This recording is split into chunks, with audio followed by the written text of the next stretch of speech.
Hello বন্ধুরা, চলে এসেছি আবার একটা নতুন ভিডিও নিয়ে। আজকের ভিডিওয়ে আমরা খুব সহজভাবে শিখে নেব টাইম ফ্রেম কি এবং টাইম ফ্রেম অ্যানালাইসিস কিভাবে করতে হয়। কিন্তু আজকের ভিডিও একটা স্পেশালিটি আছে। আজকের ভিডিওতে আমার একটা খুব ক্লোজ ফ্রেন্ড ঋত্বিক আমার সাথে ট্রেডিং শিখবে। তো ঋত্বিক, তুমি একটুখানি আমাদের সাবস্ক্রাইবারদের ইন্ট্রোডাকশন করে দাও। Hello guys, my name is Ritwik. আমি অনেক দিন পর দেবজিতের বাড়ি এসেছি ট্রেডিং শেখার জন্যে। আজকে দেবজিৎ টাইম ফ্রেম শেখাবে। তো চলো গাইস, একসাথে শিখে নেওয়া যাক। Can I be your superhero? Superhero. তো চলো বন্ধুরা, এবার আমরা শিখে নিই যে টাইম ফ্রেম কি। দেখুন, আমরা জানি যে প্রতিটা মুহূর্তে বা প্রতিটা সেকেন্ডে আমাদের প্রাইস মুভ করছে, এটা আমরা সবাই জানি।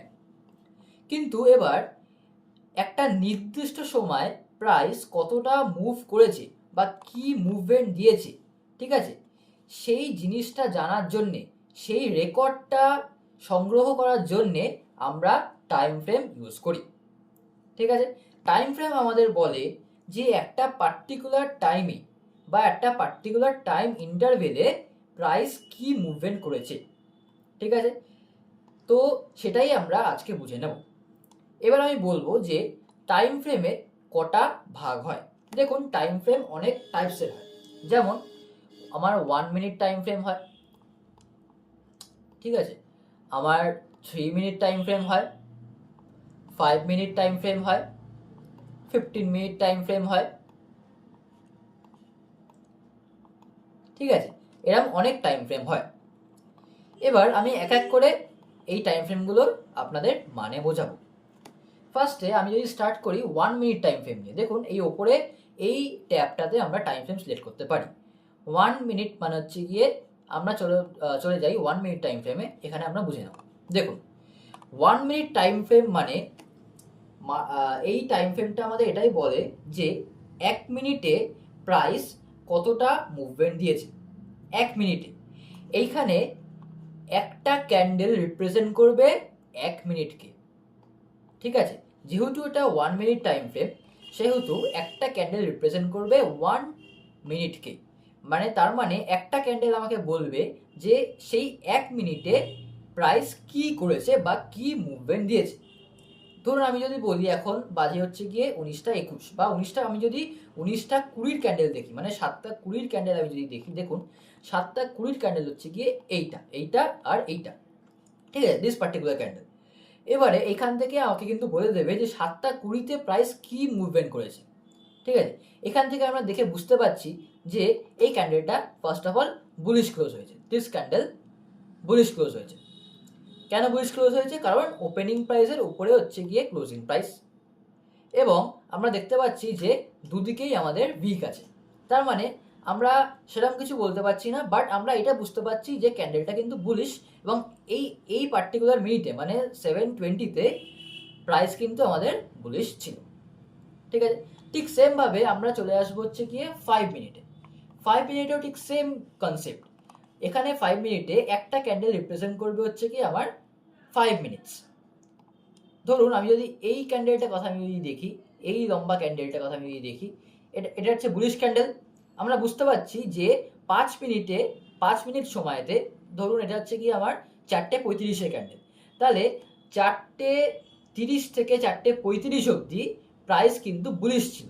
সেটাই কিন্তু রিপ্রেজেন্ট করছে এই লম্বা ক্যান্ডেলটা। এটা একটা খুব স্ট্রং বুলিশ ক্যান্ডেল, এবং এটা আমাদের এটাই রিপ্রেজেন্ট করছে যে 4:30 থেকে 4:35 অবধি প্রাইস কিন্তু বুলিশ মুভ দিয়েছে। ক্লিয়ার?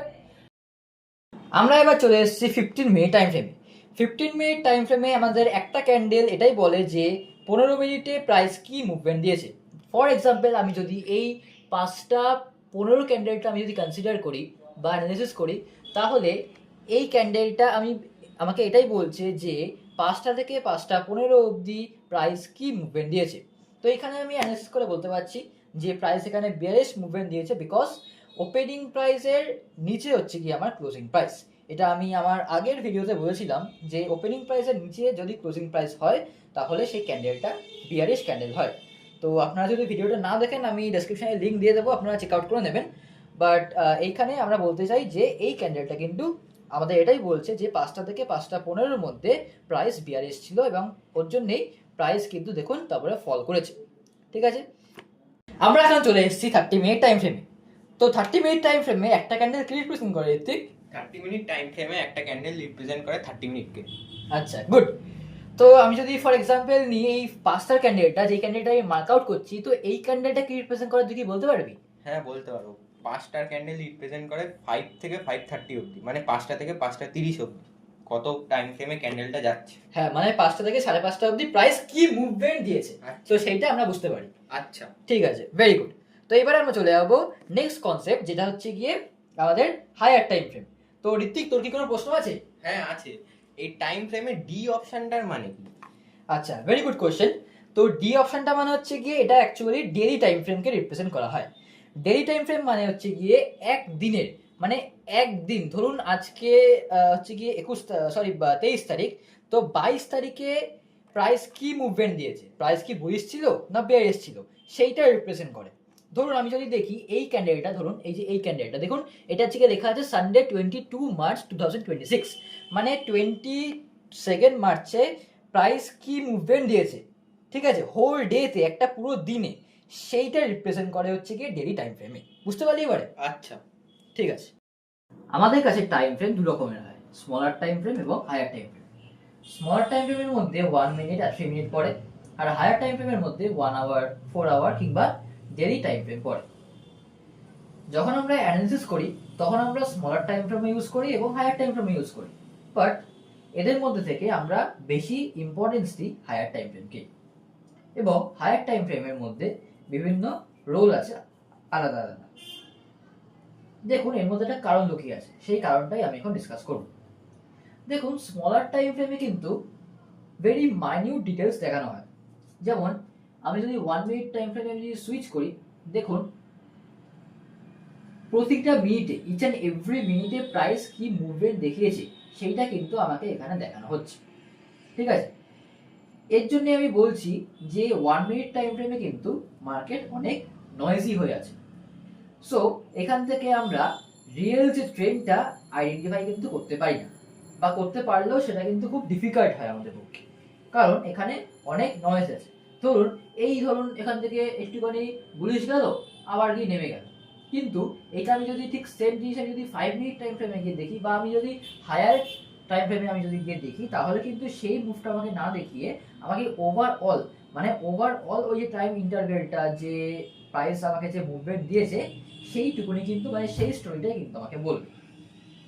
তো ওর জন্যই আমরা হায়ার টাইম ফ্রেমকে বেশি প্রেফার করি। এইবারে দেখুন হায়ার টাইম ফ্রেমের মধ্যে আমরা বললাম যে আমাদের পরে হচ্ছে গিয়ে 4 আওয়ার কিংবা 1 আওয়ার এবং ডেইলি টাইম ফ্রেম, এবং এই বিভিন্ন টাইম ফ্রেমের আলাদা আলাদা রোল আছে, যেগুলো আমরা নেক্সট ভিডিও করব। বাট আমরা অ্যানালাইসিস করার সময় বেশি প্রেফারেন্স দেবো হায়ার টাইম ফ্রেমকে। দেখুন হায়ার টাইম ফ্রেমে যদি দেখি, ধরুন আমি গেলাম 1 hour time frame. 1 hour time frame কিন্তু আমাকে সাহায্য করে এটা বুঝতে যে এখন মার্কেটের বায়াস কি, এবং মার্কেটের বায়াস এটা একটা নতুন কনসেপ্ট, যেটা আমি নেক্সট ভিডিও পড়বো, কোনো চিন্তা নেই। বাট আমি একটু ক্লু দিয়ে রাখছি আপনাদের, যে যখন আমি 1 আওয়ার টাইম ফ্রেমে যখন আমি সুইচ করব, তখন আমি কিন্তু বায়াস ডিসাইড করব। মানে 1 আওয়ার টাইম ফ্রেম কিন্তু is best for deciding our bias. Bias কি হয়? বায়াস মার্কেট বুলিশ যাচ্ছে না বিয়ারিশ যাচ্ছে না অ্যাকিউমুলেশন ফেজে আছে, এটা আইডেন্টিফাই করতে আমাদের কিন্তু 1 আওয়ার টাইম ফ্রেম খুব হেল্প করে। এইটা আমি যদি 1 মিনিট টাইম ফ্রেমে গিয়ে আমি যদি দেখি, তাহলে কিন্তু সেই জিনিসটা আমি কিন্তু ক্লিয়ারলি বুঝতে পারবো না, কারণ আমি যদি 1 আওয়ার টাইম ফ্রেমে দেখছি আমি একটা বিগার পিকচার দেখতে পাচ্ছি, কিন্তু আমি ঠিক সেম জিনিস আমি যদি 1 মিনিট টাইম ফ্রেমে গিয়ে দেখি, তাহলে কিন্তু অনেক দেখুন মানে অনেক নয়েজি হয়ে যাচ্ছে, মানে অনেক পলিউটেড হয়ে যাচ্ছে, মানে এভরি মাইনিউট ডিটেলস কিন্তু ওখানে দেখানো হচ্ছে, যার পক্ষে আমাদের কিন্তু অ্যানালাইসিস করতে অনেক ডিফিকাল্টি হয়ে যাচ্ছে। সো এটা একটা মেন রিজন ছিল। স্মলার টাইম ফ্রেম আর হায়ার টাইম ফ্রেমের মধ্যে একটা মেন ডিফারেন্স ছিল একটা। তো এবার আমি ঋত্বিককে জিজ্ঞেস করব যে তোমার কি আর কোনো ডাউট আছে এই টাইম ফ্রেম অ্যানালিসিস বা টাইম ফ্রেম কনসেপ্টটা সম্বন্ধে? না, আমার কোনো ডাউট নেই। আচ্ছা, তো বন্ধুরা, আশা করছি আপনাদেরও টাইম ফ্রেম নিয়ে আর কোনো ডাউট নেই। যদি আপনাদের কোনো ডাউট থাকে তাহলে আপনারা অবশ্যই কমেন্ট বক্সে কমেন্ট করে জানাবেন। আর আজকের ভিডিওটা আমি এখানেই শেষ করছি। ভিডিওটা ভালো লাগলে অবশ্যই লাইক করবেন আর চ্যানেলটাকে সাবস্ক্রাইব করবেন। আর এরকম আরও ডে ট্রেডিং কনসেপ্ট একদম বেসিক থেকে অ্যাডভান্স অবধি শেখার জন্য আপনারা আমাদের পাশে থাকবেন। তো আজকের জন্য এই অবধি। ভালো থাকবেন, সুস্থ থাকবেন। Good bye.